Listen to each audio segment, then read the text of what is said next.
Welcome back. So thinking about the absurd and its relationship to this play by Sartre, who we sort of proposed as our existentialist, along with Kierkegaard, as par excellence, if you will, right? The person we really go to for this kind of thing. We're using a Sartre play to talk about the absurd, which is something that Camus, who did the Myth of Sisyphus, right, is more responsible for. And so, how, right? Why? When we look at the play, we see that, three people, Garcin, Ines, Estelle, show up in hell. They're terrible people by all definitions. And we sort of understand how they may have ended up in hell, right? And it certainly sounds and feels like this is an existentialism question, right? They existed, they did stuff, their essence made them, what they were, right? They were judged for what they did, they ended up in hell, and that's sort of the story, right?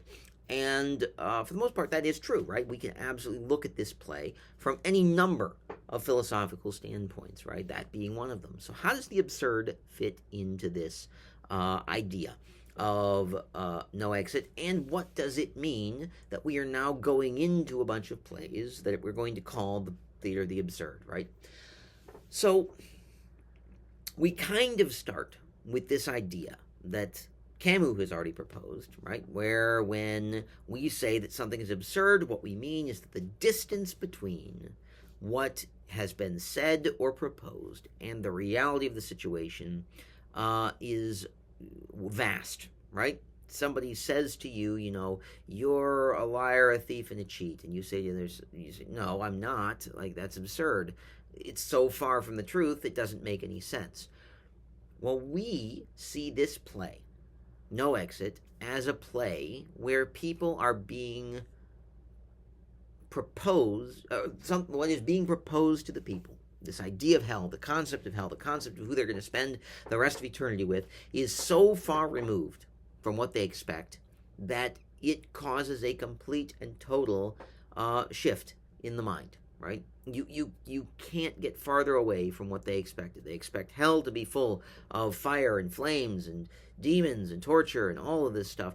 And what is it? Well, it's not really any of those things in the way that anybody thought of them, right? It's a little warm. Oh no, it's a little warm. But, right, that slight discomfort, turns into something much bigger, right? This idea that, there isn't any of this, pitchforks and racks and, and whips and things like this. But there are, right? No toothbrushes. You can't blink because you can't look away from who you are. You have a paper cutter, right, in the room, that with no papers to cut, right?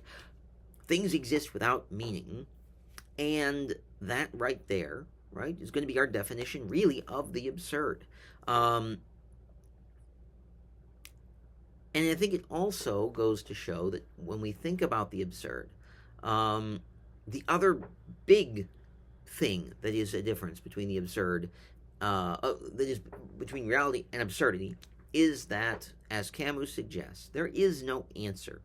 There are lots of questions. Nobody will ever be able to answer those questions in this particular version of hell, right? The bellboy, right, the person who sort of has dropped them off, is not really a source of information, right? He can't tell them why they're there.